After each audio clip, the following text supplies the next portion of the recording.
নমস্কার,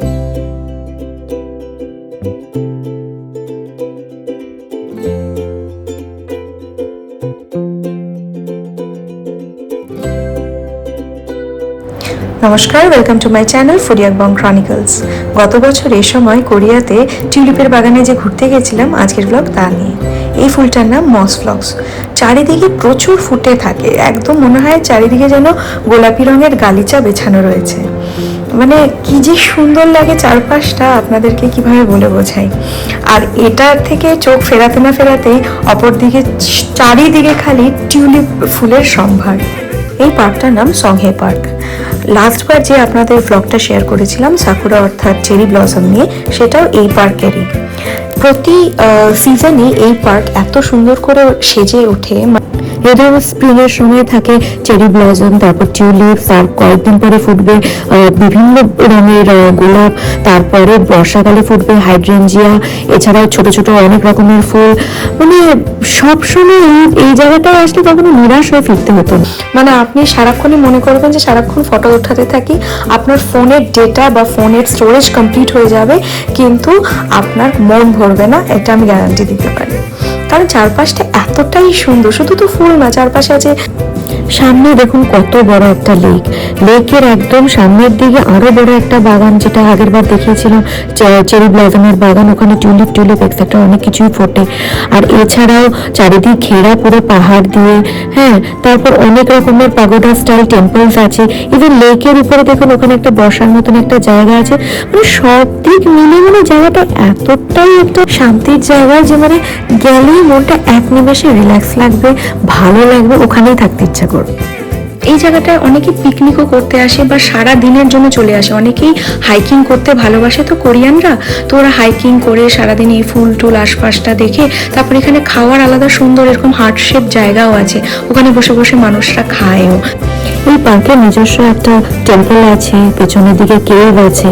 আর এই যে লেক, এটার উপরে দেখুন কতগুলো ব্লকস বেছানো আছে, আর ব্লকসগুলোর উপরে আবার লাইট লাগানো আছে, রাত্রিবেলায় জ্বলে ওঠে। আর আমার তো এটা দেখে মনে হলো না, আমাকে তো এটা পার করতেই হবে। আমার হাজব্যান্ড তো অনেকবার বারণ করেছিল যে এটার উপর দিয়ে যেও না যেও না, এরা বারণ করবে। আমি শুনিনি, কারণ সত্যি এই অভিজ্ঞতাটা আমি মানে আর কি সত্যি মিস করতে চাইছিলাম না, তাই আমি হেঁটে গেছিলাম। হ্যাঁ, 2-3 জনের পর ওরা সত্যি বারণ করেছিল যেতে। I'm here in the middle of the lake, like this. Okay?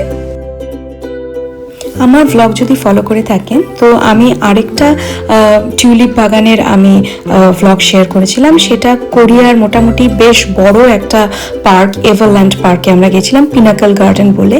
তো ওখানেও দারুণ একটা টিউলিপ বাগান দেখে এসেছিলাম। মানে অত সুন্দর বাগান সত্যি আমি খুব কম দেখেছি। আর তারপরের সপ্তাহে আমরা এই বাগানটায় গেছিলাম, তাই অনেক টিউলিপ ঝরে গেছিল।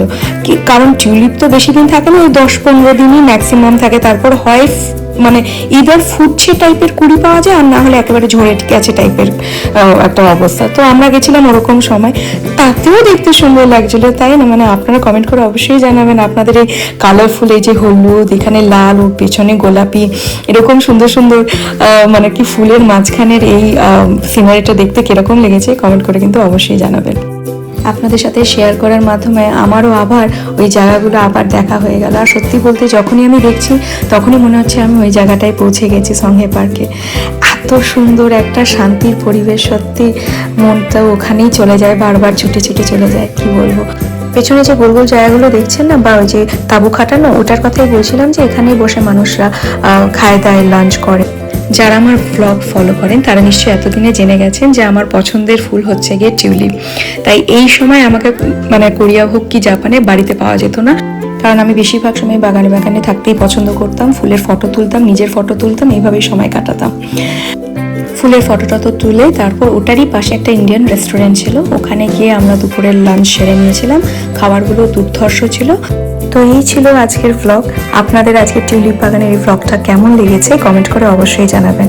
আর আমার মতো কারা কারা টিউলিপ প্রেমী সেটাও আমাকে কমেন্ট করতে কিন্তু ভুলবেন না। আজ তাহলে আসি, বাই।